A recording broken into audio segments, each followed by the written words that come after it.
Dear friends, welcome to impressive study मंच। आज की इस वीडियो के माध्यम से क्लास 10 का एक चैप्टर पढ़ने वाले हैं। गणित का चैप्टर है जिसका नाम है सांख्यिकी यानी स्टैटिक्स। ये चैप्टर केवल क्लास 10 के लिए यानी केवल 10वां बोर्ड के लिए इम्पोर्टेंट नहीं है, बल्कि ये बहुत से कॉम्पिटिटिव एग्जाम के लिए इम्पोर्टेंट है। चाहे वो सीटेट का एग्ज़ाम हो, स्टेट का हो, चाहे रेलवे का हो, एसएससी का हो, सभी एग्जाम में इस चैप्टर से प्रश्न पूछे जाते हैं। इस चैप्टर से संबंधित कौन कौन सा प्रश्न पूछा जाता है, किस ढंग का प्रश्न पूछा जाता है, आखिर इसमें से पूछता है क्या, उन सभी चीज़ों को आज हम लोग देखने वाले हैं। तो आइए इसे हम बहुत ही आसान तरीके से समझें। सबसे पहले देखना है कि ये जो चैप्टर है सांख्यिकी, तो सांख्यिकी में आखिर प्रश्न किससे बनता है। तो इसमें तीन चीज़ होता है सांख्यिकी में। इसमें तीन तरह से प्रश्न पूछा जाता है। पहला है माध्य, ठीक है, दूसरा है माध्यक, दूसरा माध्यक। अब देखिए माध्यक को माध्यिका भी लिखा जाता है, माध्यक को क्या बोलते हैं, माध्यिका भी बोलते हैं। तीसरा जो प्रश्न पूछा जाता है वो बहुलक से पूछा जाता है, ठीक है। अब एक चीज़ यहाँ पर देखा जाए कि माध्य को अंग्रेजी में क्या कहते हैं, माध्य को अंग्रेजी में मीन बोला जाता है, ठीक है।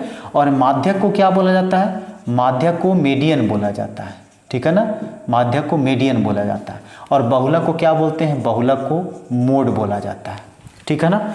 अगर इसका संकेत के रूप में देखा जाए कि माध्य को हम क्या संकेत के रूप में लिखेंगे, माध्यक को क्या लिखेंगे, बहुलक को क्या लिखेंगे, तो देखना है कि सबका जो स्टार्टिंग लेटर है एम ही लिखा हुआ है, एम लिखा हुआ है।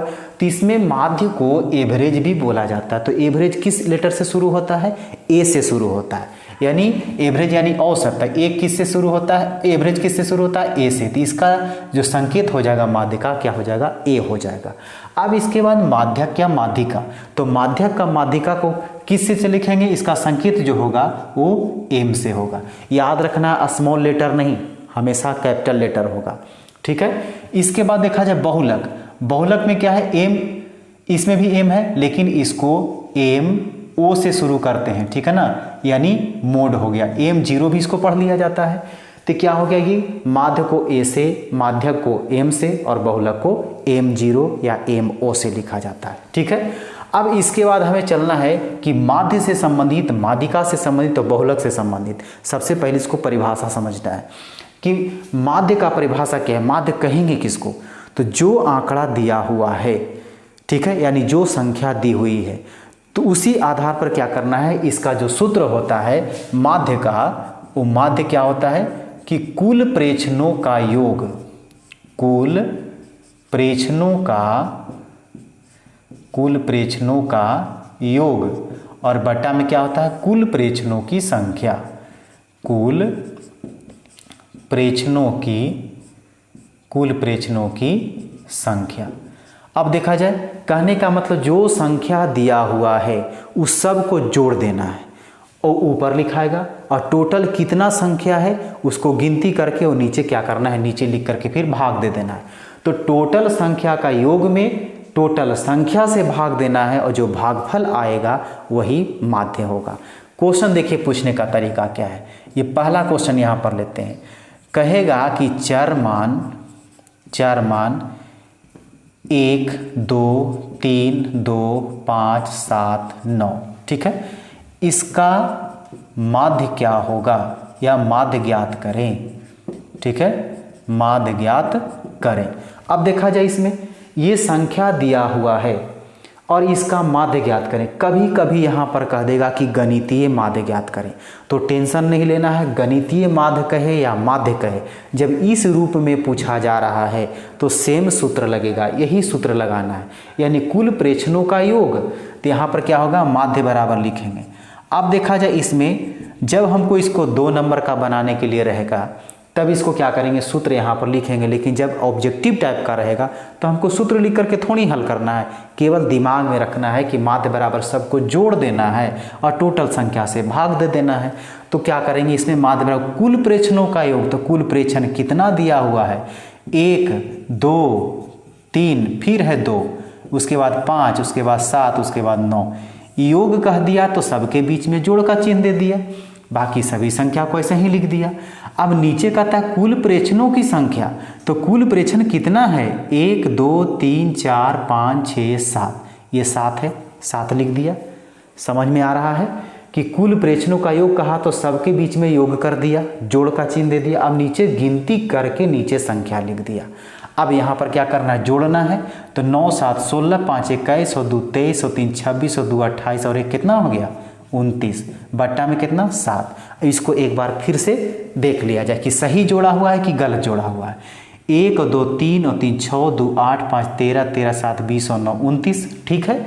अब इसमें 29 में 7 से हमको क्या करना है, भाग दे देना। देखिए यहाँ पर अगर कटेगा तो काटेंगे और ना कटेगा तो क्या करेंगे, हम उसको भाग दे करके दशमलव रूप में बदल देंगे।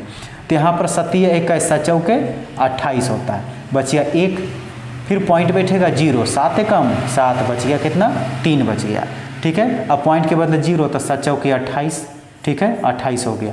बस इतना ही रखा जाए। 4.14 दशमलव के बाद 2 अंक तक बहुत काफ़ी है, ठीक है। ये हो गया माध्य बराबर।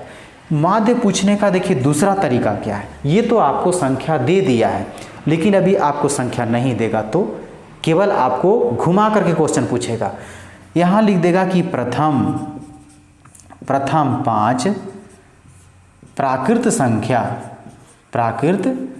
संख्या का माध्य क्या होगा, माध्य क्या होगा, ठीक है। प्रथम 5 प्राकृत संख्या का माध्य क्या होगा। अब यहाँ पर देखा जाए तो यहाँ कह रहा है क्या, यहाँ तो संख्या तो दिया नहीं, लेकिन यहाँ पर ये बोल रहा है प्रथम और 5 प्राकृत संख्या। देखिए क्वेश्चन में कितना चीज़ बताया, प्रथम लेकर के चलना है, संख्या कितना टोटल 5 होना चाहिए, और कौन सी संख्या होनी चाहिए, प्राकृत संख्या। कभी पूर्ण संख्या पूछेगा, कभी प्राकृत पूछेगा, कभी सम पूछेगा, कभी विषम पूछेगा, कभी अभाज्य भी पूछ सकता है। तो इसमें प्रथम प्राकृत संख्या, तो प्रथम के मतलब एकदम शुरुआत करना है, शुरू से लिखना है। और प्राकृत संख्या कहते हैं किसको, तो गिनती की संख्या को प्राकृत संख्या कहते हैं। तो गिनती की संख्या कहाँ से शुरू होता है, 1 से। तो यहाँ लिखेंगे प्रथम 5 प्राकृत संख्या, प्रथम 5 प्राकृत संख्या 1 से शुरू होता है, तो कहाँ तक जाना है, 5 तक।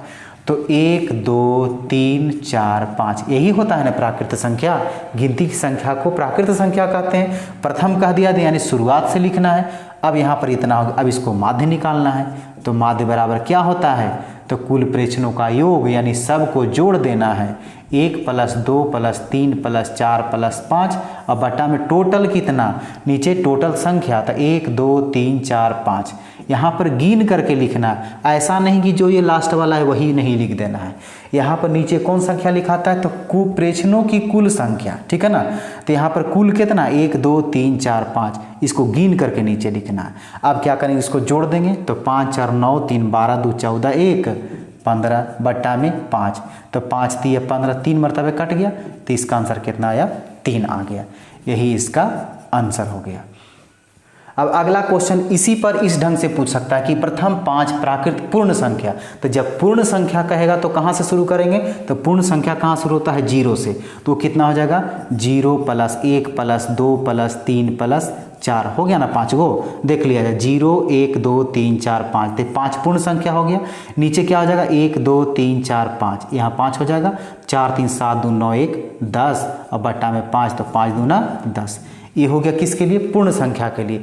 अगर कह देगा कि प्रथम 5 अभाज्य संख्या, तो अभाज्य संख्या कौन होता है, एकदम शुरुआत से लिखना है। प्रथम कहेगा तो 2 के बाद 3 3 के बाद 5 5 के बाद 7 7 के बाद कितना 11।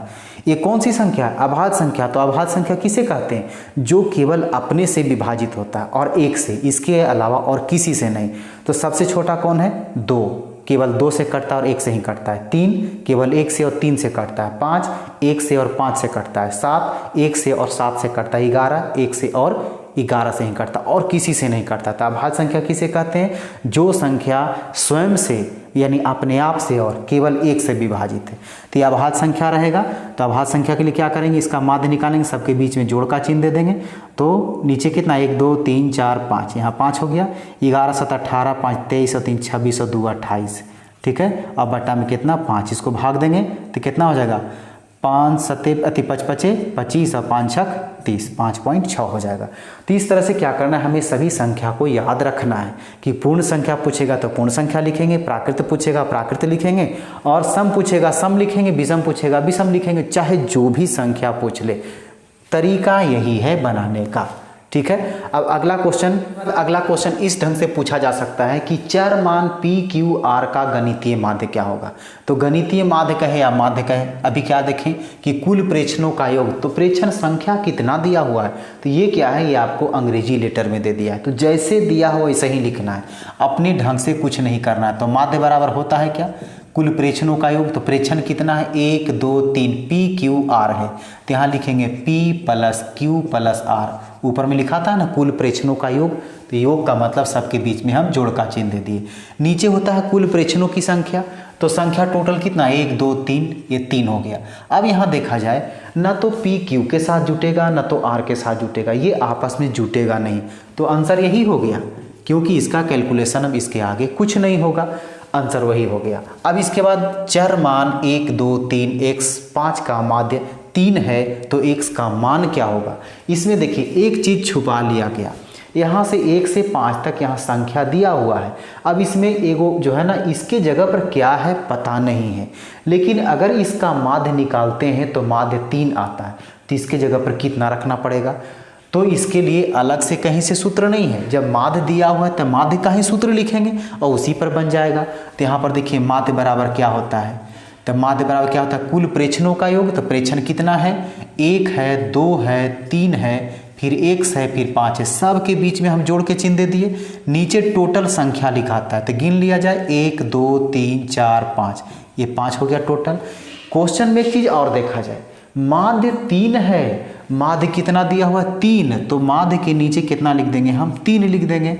अब यहाँ पर बराबर हो गया, इसको जोड़ दिया जाए 1 2 3 और 5, ठीक है ना। x नहीं जुटेगा क्योंकि x तो लेटर है ना, तो लेटर यहाँ अंक के साथ नहीं जुटेगा, तो लेटर अलग रह जाएगा। अब इसको जोड़ देना है, 1 2 3 और 3 6 6 5 कितना हो गया 11, और जो प्लस x है तो x ऐसा ही रह गया, नीचे कितना है 5 है। अब इसके नीचे कुछ नहीं है तो 1 है।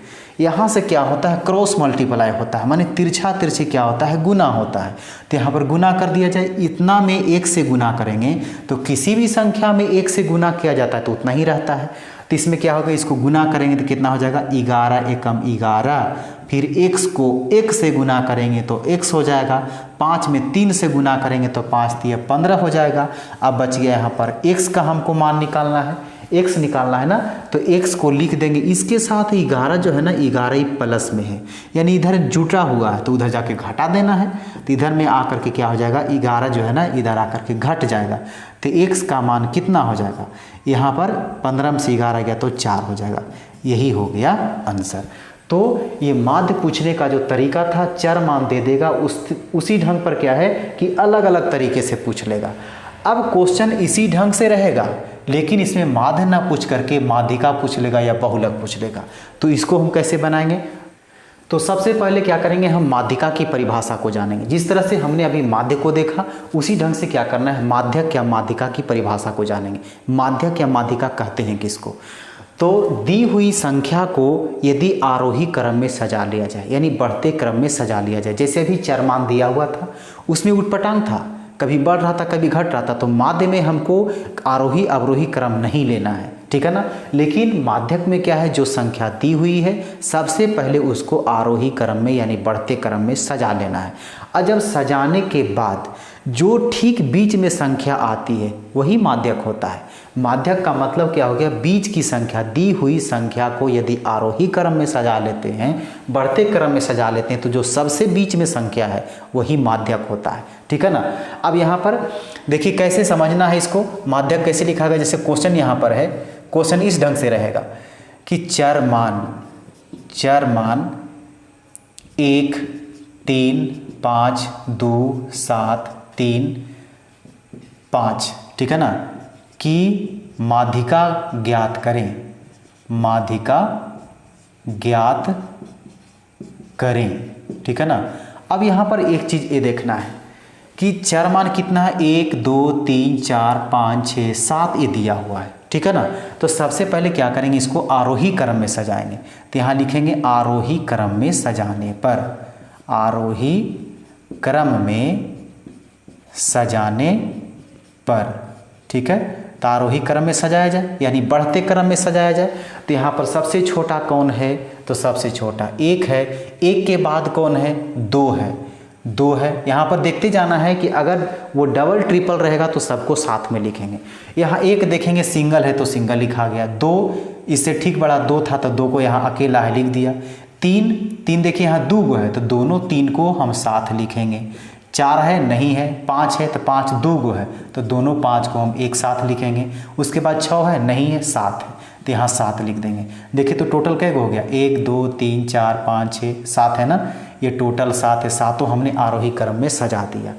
यहाँ पर अभी हमने क्या बताया कि माध्यक क्या होता है? बीज की संख्या। आरोही क्रम में हमने सजा लिया तो इसके बीचों बीच में कौन है? देखा जाए इसके बीचों बीच में कौन है? 3 इधर हो गया, 3 इधर हो गया तो बीच में कौन बचा?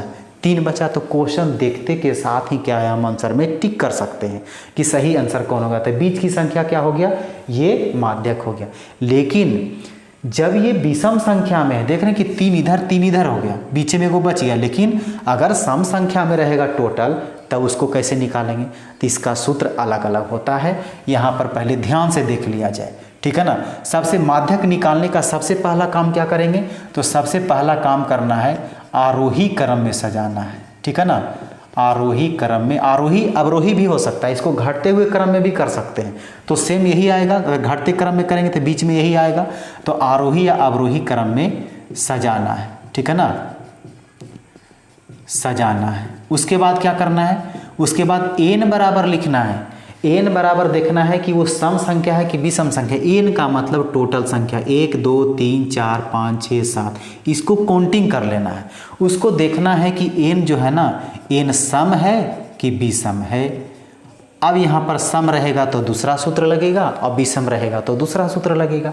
तो यहाँ पर देखें क्या है कि n बराबर विषम संख्या, तो यहाँ लिख लेंगे कि जब n बराबर विषम संख्या हो, n बराबर विषम संख्या हो, है ना, तो क्या हो जाएगा? यहाँ पर माध्यक बराबर, माध्यक या माध्यिका बराबर क्या होगा? n+1/2 वां चर मान, ठीक है। अब देखिए ये तो ऑब्जेक्टिव वाला हो जाएगा कि हम देख करके बीच की संख्या को लिख लेंगे, आंसर हो जाएगा। लेकिन यदि आपको बनाने के लिए दे देगा, हो सकता है कि 2 नंबर में बनाना रहे, तब क्या करेंगे? माध्यक का यहाँ पर सूत्र लिखेंगे, ठीक है ना। आरोही क्रम में तो सबसे पहले हमने सजा लिया, उसके बाद n बराबर देखना है। तो n बराबर देखिए क्या होगा, इसी क्वेश्चन को हम बनाते हैं। n बराबर कितना हो गया? n बराबर टोटल कितना है? 7। 7 कौन संख्या है? सम संख्या की विषम संख्या? तो सम संख्या का मतलब 2 से कटना चाहिए, विषम संख्या का मतलब 2 से नहीं कटना चाहिए। तो यहाँ पर n बराबर देख रहे हैं क्या है कि 7 जो है 2 से नहीं कटता है, इसका मतलब ये विषम संख्या है, ठीक है, ये विषम संख्या है। तो विषम संख्या का सूत्र क्या बताएं कि जब n विषम संख्या हो तो माध्यक बराबर ये सूत्र लगेगा। तो क्या लिखेंगे यहाँ पर? n+1/2 लिखेंगे, ठीक है ना। तो n+1, तो n कितना है बताइए? n के जगह पर 7 है, +1/2 तो 7 आगे कितना हो गया? 8/2। समझ में आ रहा है कि n जितना है उतना लिख दिए, +1 था तो 1 लिख दिए, /2 कितना हो जाएगा? 4 दूना 8। जब 4 आया तो ही करा वहाँ का मतलब कैमा स्थान पर था, 4 यानी चौथा, ठीक है ना। जैसे 7 आता था 7वां, 8 आता तो 8वां आ रहा है यहाँ पर, उसी ढंग से 4 आया था, 4 को कुछ ही कहते हैं चौथा। यहाँ लिखेंगे चौथा चरमान, चौथा चरमान बराबर कितना? 1 2 3 4, चौथा नंबर पर कौन आया? 3, इसलिए माध्यक बराबर 3 आंसर हो गया, ठीक है। ये था किसके लिए? जब n बराबर विषम संख्या रहेगा। तो ऑब्जेक्टिव में रहेगा तब तो हम क्या करेंगे? सीधा सीधा इसमें आंसर उसमें टिक कर देंगे। लेकिन जब बनाने के लिए रहेगा तो आपको इस ढंग से बनाना पड़ेगा। तो क्वेश्चन इस प्रकार रहेगा कि चर मान 2 3 4 2 5 4 की माध्यिका ज्ञात करें। अब इसमें देखना है कि n बराबर क्या हुआ है? 1 2 3 4 5 6, तो 6 कौन संख्या है? सम संख्या, तो सम संख्या पर है। सम संख्या जब रहेगा तब देखिए इसको कैसे लिखाएगा। जब n बराबर सम संख्या हो तो माध्यक बराबर इसका सूत्र क्या होगा? माध्यक बराबर n/2, ठीक है ना, और n/2 +1, ठीक है ना, वहाँ चर मान का माध्य। यहाँ पर एक चीज़ ध्यान देना है, माध्यक बराबर कब, जब n बराबर जो संख्या दिया हुआ उसको आरोही क्रम में सजा लिए। जब n बराबर सम संख्या आ गया तो उसके लिए सूत्र क्या होगा कि n/2 और n/2 + 1 चर मान का माध्य। अब यहाँ पर सूत्र में आपको थोड़ा सा भारी लग रहा होगा, भास्ट लग रहा होगा, लगता है बहुत भारी है, ठीक है ना, नहीं समझ में आएगा। ऐसा बात नहीं है, एकदम समझ में आएगा। देखा जाए इसमें सबसे पहले क्या करना है, तो आरोही क्रम में सजाना है या अवरोही क्रम में सजाना है। आरोही क्रम में सजाने पर देखा जाए सबसे पहले छोटा कौन है, 2 है। 2 कितना बार लिखा हुआ है, 1 2 बार लिखा हुआ, 2 बार लिख दिया। 3 सिंगल है, 4 डबल है, ठीक है ना, और 5 सिंगल है। अब नहीं है तो यहाँ n लिखना। n कितना हो गया, 1 2 3 4 5 6, n बराबर कितना हो गया 6। देखिए 2 से कट जा रहा है तो कौन संख्या है, सम संख्या, तो यहाँ लिखेंगे सम संख्या, ठीक है। अब यहाँ पर का सूत्र लिखना है, माध्यक बराबर हमको क्या चीज़ निकालना है, n/2 और फिर n/2 + 1। तो हम इसको एक चीज़ निकालेंगे, बाकी सब बन जाएगा। देखिए यहाँ पर लिखना है सीधे n/2, तो n/2 यानी 6/2, ठीक है ना। तो 6/2 यानी कटेगा तो कितना आएगा, 3। तो 3 का मतलब इसको तीसरा लिखेंगे, ठीक है ना। और फिर +1, n/2 तो सेम यहाँ पर है, फिर +1 है तो इसका आया तीसरा, तो तीसरा में एक जोड़ेंगे तो 4 हो जाएगा चौथा। तो यानी क्या लिखेंगे, 3 आया तो लिखेंगे तीसरा और चौथा। फिर से ध्यान से समझा जाए कि n/2 कितना आया, 3 आया, इसके जगह पर कितना आया, 3 आया, और n/2 लिखा हुआ तो इसके ऊपर 3 आया और फिर +1, तो यहाँ पर हो गया 3 और 1 4, ये 3 हो गया 4, यानी तीसरा और चौथा। तो क्या लिखेंगे, 3 आया तो तीसरा और चौथा चर मान का क्या कहता है, माध्य, ठीक है ना। अब देखा जाए तीसरा और चौथा चर मान का माध्य। अगर यहाँ पर 5 आता तो लिखते 5वां, ठीक उसके बाद 6ठा। अगर 7 आता तो 7वां, ठीक उसके बाद 8, यानी 7वां और 8वां। जब 3 आया तो 3, इसके ठीक बाद कौन आता है, चौथा। तो तीसरा और चौथा चर मान का माध्य। तो तीसरा और चौथा नंबर पर इसमें कौन है, तो 1 2 3 4, तो एगो 3 है एगो 4 है, ठीक है ना। तो यहाँ पर क्या हो जाएगा, 3 और एगो 4 बट्टा में 2। यही होता है माध्य बराबर कुल प्रेक्षणों का योग बट्टा में कुल प्रेक्षणों की संख्या 2 था तो यहाँ 2 लिख दिया, 2 को गिन करके। कौन था तीसरा पर, 3 और चौथा पर 4 था। अब देखिए 3 और 4 तो 7/2, इसको भाग देंगे तो 7 में 2 से भाग देंगे तो कितना आएगा, 3.5 आएगा, यानी 3.5। ये आंसर हो गया। अब यहाँ पर एक चीज़ और देखिए, विषम संख्या था तो हम किसको बीच में देख लेते थे, लेकिन इसके बीच में कौन है, देखो तो इधर में 3 है, इधर में भी 3 है, बीच में कुछ बचा नहीं। तो इसको बीच की संख्या जब लाना है तो क्या करेंगे, ये जो दोनों बीच में है इसी को क्या करना है, जोड़ करके और 2 से भाग दे देना है, वो आंसर आ जाएगा। तो 3 में 4 को जोड़ दिया और 2 से भाग दे, कितना आ गया, 3.5। अब क्वेश्चन इसी ढंग से है, क्या करना है, हमको इतना बनाना नहीं है, हमको तुरंत बनाना है एकदम, ठीक है ना। यानी इतना लंबा लिफाफा नहीं करना है। मान लीजिए कि ऑब्जेक्टिव का क्वेश्चन आ गया, हमको झट से क्या करना है, उसको आंसर निकालना है। जैसे मान लीजिए कि यहाँ पर कहेगा कि चर मान 1 2 3 5 7 2 2 3 का माध्यक क्या होगा, ठीक है। क्वेश्चन ये है, पहले तो आरोही क्रम में सजा लेंगे, आरोही क्रम में सजाने पर, ठीक है ना, जितना जल्दी हो सके इसको सजा लेना है। तो सबसे पहले छोटा एक ही है, 2 कितना बार है, 3 बार है, तो 2 2 2। 3 कितना बार है, 2 बार है, 3 2 बार हो गया। उसके बाद 4 नहीं है, 5 है, 5 सिंगल है। उसके बाद कौन है, 7 है। तो 1 2 3 4 5 6 7 8 है ना, 1 2 3 4 5 6 7 8। तो 8 के बीच में कौन होता है, 8 में तो नहीं आएगा ना। जिस तरह से इसमें कितना था, 6 था, तो 3 इधर, बीच में कुछ नहीं बचा। उसी ढंग से इधर करना है, क्या हमको डायरेक्ट बनाना है। तो क्या देखेंगे कि बीचों बीच में कौन आता है, इधर 1 से देखो इधर वाला काट देना है, इधर से इधर वाला खत्म हो गया, इधर से इधर वाला खत्म हो गया, बीच में दोनों यही बचा ना। तो यानी 2 + 3 बटा में कितना, 2, तो 2 3 5 बटा में 2 बराबर कितना हो जाएगा, 2.5। बनाने के लिए जब रहेगा 2 नंबर में तो आपको इस ढंग से बनाना है, लेकिन जब ऑब्जेक्टिव में है तो क्या करना है आपको विषम संख्या में देखना, आरोही क्रम के बीच में कौन आता है वो आंसर हो जाएगा। लेकिन जब सम संख्या रहेगा तो बीच में जो दोनों है दोनों को जोड़ करके 2 से भाग दे देना, ये हो जाएगा सम संख्या वाला। ये था माध्यक निकालने का तरीका। अब इसके बाद बहुलक कैसे निकालेंगे। बहुलक का क्वेश्चन जो है इस ढंग से पूछता है कि चर मान इतना दिया हुआ इसका बहुलक ज्ञात करें। तो बहुलक कहते हैं किसको, पहले बहुलक का परिभाषा याद रहेगा तब तो बहुलक किसे कहते हैं, तो दी हुई संख्या में जो संख्या सबसे अधिक बार आई है वही बहुलक है, यानी सबसे अधिक बार आने वाली संख्या को क्या कहेंगे बहुलक है। तो यहाँ पर देखना है जिस संख्या की पुनरावृत्ति सबसे अधिक हुई है, सबसे अधिक बार आया है, तो यहाँ पर क्या लिखेंगे बहुलक बराबर क्या होता है सबसे अधिक बार आने वाली संख्या, सबसे अधिक बार आने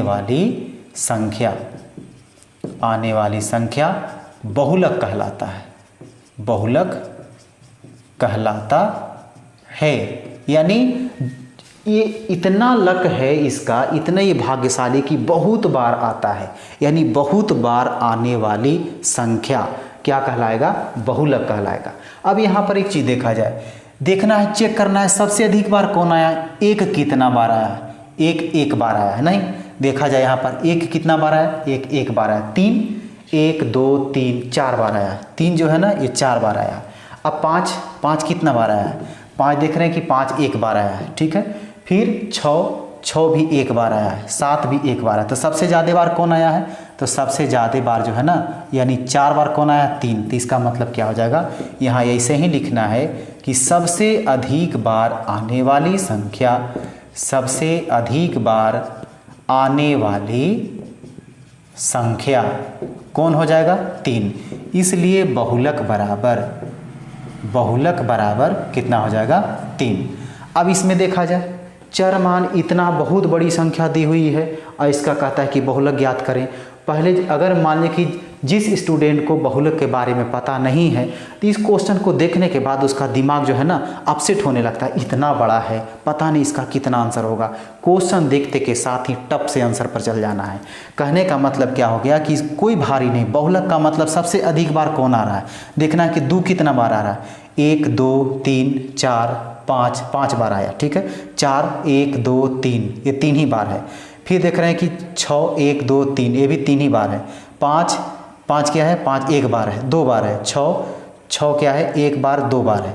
8 एक बार है, तो सबसे ज़्यादा बार कौन आया 2 आया ना, 1 बार 2 3 4 ये 4 बार आ गया, 1 2 3 4 5, यानी सबसे अधिक बार कौन आया, सबसे अधिक बार आने वाली संख्या बराबर कौन हो जाएगा 2, इसलिए बहुलक बराबर क्या हो जाएगा, बहुलक बराबर 2 आंसर हो गया। तो ये रहा माध्य, माध्यक और बहुलक को प्रश्न पूछने का तरीका कि एक तरह का प्रश्न दिया हुआ रहेगा चर मान से संबंधित, केवल चर मान दे देगा, उसको माध्य, माध्यक और बहुलक कैसे निकालेंगे इसके बारे में आज हम लोगों ने पूर्ण रूप से सीख लिया। उम्मीद है कि आपको ये पूरा समझ में आ गया होगा। अगर अभी भी कुछ डाउट है तो इस वीडियो को दोबारा इसको प्ले करके देख सकते हैं और उसको समझ सकते हैं। और इससे संबंधित चर मान के साथ साथ यदि बारंबारता दे दिया जाए, वर्ग अंतराल और बारंबारता दे दिया जाए तो उसको हम कैसे बनाएंगे, उसको हम अगले वीडियो में अच्छे तरीके से समझेंगे। तो उम्मीद है कि आज का ये वीडियो आप लोग को बहुत पसंद आया होगा, आपके दिमाग में पूरा का पूरा सेट हो गया होगा। तो इस वीडियो को लाइक कर दें और अधिक से अधिक ग्रुप में शेयर कर दें। और यदि इस चैनल पर अभी तक आप नए हैं, पहली बार विजिट कर रहे हैं, तो इस चैनल को सब्सक्राइब करके नोटिफिकेशन का बेल आइकन जरूर दबा दें, ताकि इस तरह का जो भी यूजफुल वीडियो अपलोड हो नोटिफिकेशन के माध्यम से तुरंत आप तक पहुंच सके। तो फिर मिलते हैं जस्ट हम अगले वीडियो में अगले प्रश्न को लेकर के।